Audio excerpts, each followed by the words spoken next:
Bonjour à tous. On est parti pour cette dernière séance de notre chapitre sur la France, démographie et inégalités socio-économiques. Et notre dernière partie s'appelle Comment réduire les inégalités territoriales en France. Une fois qu'on a constaté les inégalités dans notre séance 2, eh bien, comment les réduire? C'est l'objet de cette séance 3. Alors, tout d'abord, ces politiques de réduction des inégalités se font à différentes échelles. Alors, plusieurs acteurs d'échelle variable développent des politiques coordonnées de lutte contre les inégalités. Il s'agit de l'Union européenne, l'échelle communautaire, l'État, l'échelle nationale, et la région, le département, c'est ce qu'on appelle les collectivités territoriales. Je vous remets la définition ici de collectivité territoriale. Il s'agit d'une structure administrative qui a la charge des intérêts de la population et de la gestion d'un territoire, que ce soit la commune, le département ou la région. Il faut quand même préciser que, en plus de cette Union européenne, de ces collectivités territoriales, de l'État, il y a également des acteurs de proximité, des associations comme Emmaüs, les Restos du Cœur ou beaucoup d'autres, qui sont aussi des acteurs de proximité pour contribuer à réduire notamment la pauvreté. L'Union européenne cofinance les actions menées aux échelles nationales et locales au sein de plusieurs fonds européens qui sont coordonnés. Alors ces fonds européens, bon, ils ont des noms un petit peu barbares pour certains. Le FEDER, le FSE ou la FEADER. Donc le FEDER, c'est le Fonds agricole pour le développement rural. Le FSE, c'est le Fonds social européen. Et puis le FEADER, c'est le Fonds européen agricole pour le développement rural.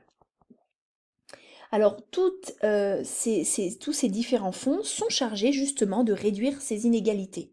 Et en général, ce sont les régions qui sont chargées de gérer cet argent alloué à la fois par l'Union européenne et également par l'État. Alors, quels objectifs? L'objectif central de ces politiques est de lutter contre les inégalités pour améliorer la cohésion sociale et territoriale. Elle cherche notamment à lutter contre les causes de l'origine de ces inégalités. Alors, les secteurs qui sont particulièrement visés, c'est ceux de la formation, afin que les jeunes trouvent leur place sur le marché de l'emploi, les réseaux de transport, et donc l'objectif c'est de permettre à la fois l'insertion professionnelle, l'accès à l'emploi, de lutter contre la fracture numérique, c'est-à-dire les régions qui ne sont pas du tout couvertes par la 4G, la mobilité, donc là les réseaux de transport, et le désenclavement. Je vous ai remis ici la définition de désenclavement. Il s'agit de la mise en place d'aménagements, notamment bien sûr des infrastructures de transport, de manière à sortir un territoire de l'isolement. Voilà, donc l'objectif c'est lutter contre les inégalités et ça c'est les moyens, permettre l'insertion professionnelle, l'accès à l'emploi, etc. Alors, les espaces ciblés.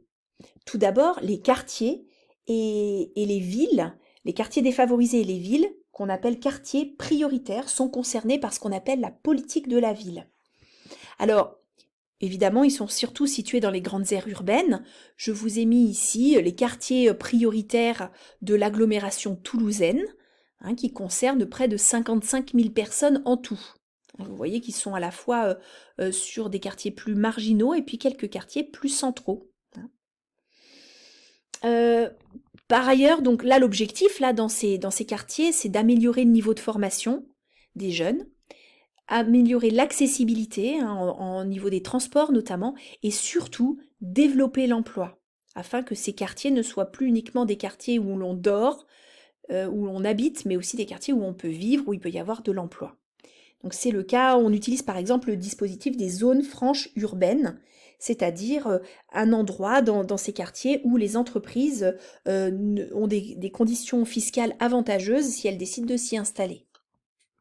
Alors en plus de ces villes et quartiers défavorisés, on a aussi dans les cibles de cette politique de réduction des inégalités, les régions rurales vieillissantes, en déclin et enclavées. C'est ce qu'on appelle la politique de développement rural, qui cherche à lutter contre la fuite des entreprises et des services publics, ou contre les déserts médicaux.